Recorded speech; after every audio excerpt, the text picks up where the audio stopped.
Salut les gars, comment allez-vous? J'espère que vous allez très bien. C'est votre frère Sphinx. J'aimerais vous parler de la life, les gars. Vous savez, dans la vie,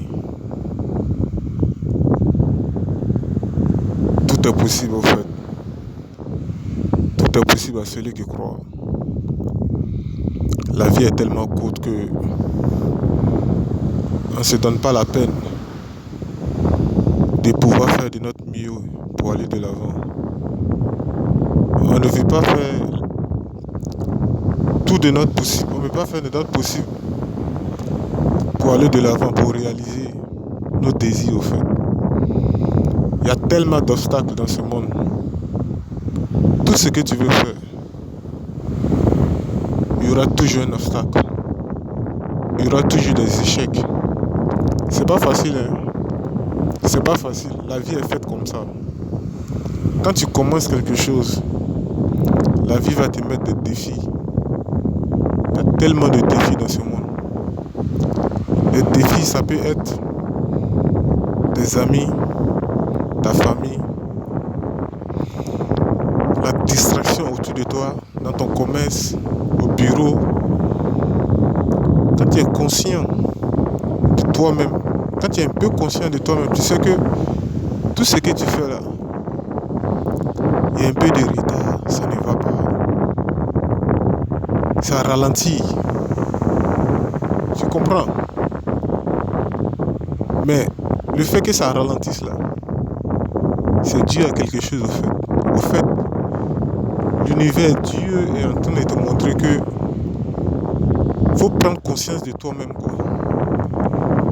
Il faut observer les choses. Il faut comprendre ce qui se passe autour de toi. Ce sont des signes que Dieu envoie, que Dieu nous envoie tous les jours au quotidien. Nous devons prendre conscience toujours de ce que nous faisons. Le fait que ça n'aille pas dans notre vie là, c'est un signe que Dieu nous envoie. Et en même temps, ces erreurs là, ces échecs là, ont une solution. Et cette solution-là se trouve également auprès de nous, autour de nous, si nous regardons très bien, si nous observons très bien. Mais nous ne regardons pas, nous n'observons pas. On se laisse influencer par tas de choses. On se laisse influencer par le sexe. On se laisse influencer par les amis toxiques. On se laisse influencer par les mauvaises informations. On ne lit pas. On est là comme ça et les choses nous tombent dessus. Dans la vie, là, il faut apprendre à observer. Il faut apprendre à écouter. Qu'est-ce qui fait que je suis dans cet état? Et tu auras des réponses. Dieu nous envoie des réponses toujours à nos problèmes, à nos préoccupations. Mais nous ne faisons pas attention.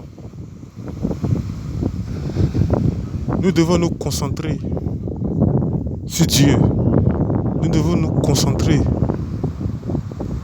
à satisfaire Dieu. Qu'est-ce que je veux dire par là? Celui qui satisfait Dieu, celui qui s'accroche à Dieu, celui qui donne sa main à Dieu, va tout obtenir dans la vie. Oui.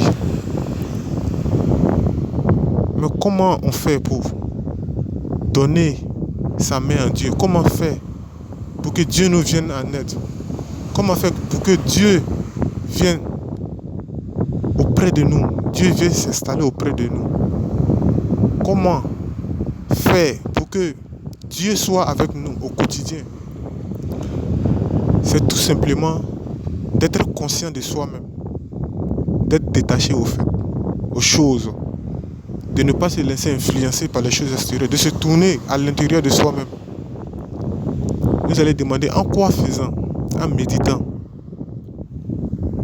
La méditation, c'est quoi? C'est de rester silencieux avec soi-même, sans bruit, dans le silence, de fermer les yeux et de se concentrer sur sa respiration. C'est tout simplement ça, et de le faire quotidiennement. Quand vous faites cela, vous reprogrammez votre réalité. Vous reprogrammez votre réalité automatiquement.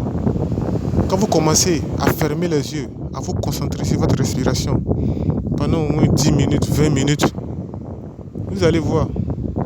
Vous allez voir les choses clairement. Vous allez observer les choses clairement. Tout ce que vous allez faire, vous allez le faire consciencieusement. Dieu va vous guider dans tout ce que vous allez faire. Les dangers, les problèmes, tout ça, Dieu va vous préserver de ça. Parce que Dieu, lorsque vous allez commencer à faire cela, Dieu va vous reconnaître. La nature va vous reconnaître. Dieu va s'installer auprès de vous. C'est comme ça donner sa main à Dieu.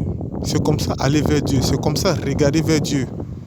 Si on regarde vers Dieu, Dieu nous regarde en retour, automatiquement. Donc n'hésitez pas dans la vie à méditer, à vous connecter à la nature. Connectez-vous à la nature. Actuellement, j'espère que vous attendez des bruits. Ce sont des brises de vent. Ici, en bordure de mer comme ça. Je me connecte à la nature. Parce que moi aussi, je suis la nature. Tout comme la mer aussi est la nature. Donc, lorsque je suis en présence de la mer, c'est une connexion forte. Ceux qui n'ont pas la mer, qui sont dans la forêt, c'est pareil aussi. Ceux qui sont dans les montagnes, c'est pareil aussi. Si vous êtes seul dans votre chambre à méditer, c'est pareil aussi, mais c'est le plus fort. La méditation, c'est le haut niveau. Vous comprenez? Parce que lorsque vous méditez, automatiquement, Dieu vous bénit. La bénédiction est en marche 24 heures sur 24. Ce n'est pas de la blague. La vie, c'est les belles choses. Dieu ne veut pas nous voir souffrir au quotidien. Si nous voulons que les choses aillent mieux, les choses viennent à nous facilement, sans que nous ayons à forcer, nous devons nous détacher tout simplement. Mais en quoi faisant? En se connectant à Dieu, en laissant Dieu nous guider, en laissant Dieu nous nourrir. C'est par la méditation, le fait d'être pur. Il y a plusieurs éléments qui rentrent en compte. Mais le fait de se connecter à Dieu, c'est la première des choses. Après, tout vient facilement. Il y a d'autres choses aussi. Le fait de s'abstenir, le fait de pratiquer la chasteté, le fait d'être chaste, de ne pas avoir des rapports sexuels. Tout ça, ce sont des fantaisies. On appelle ça comment? Ce sont des fantaisies passagères. Ce sont des désirs éphémères. Ça nous mène dans des profondeurs sombres où nous ne pouvons pas nous en sortir. Donc les amis, c'était un podcast pour vous encourager de pratiquer la méditation. Comme ça, Dieu sera auprès de vous. Et de fait d'être chaste, de ne pas pratiquer de relations sexuelles, de ne pas avoir de rapports sexuels. Conservez vos semences qui sont en vous. Dieu vous aidera encore plus, il va vous bénir. Quand vous êtes pur, Dieu vous reconnaîtra parmi tant d'êtres humains qui sont dans la dépression, qui sont toujours malheureux, qui sont toujours frappés par le malheur. Merci à vous, partagez. On est ensemble. Si vous voulez me contacter, contactez-moi. On est ensemble. Bonne écoute.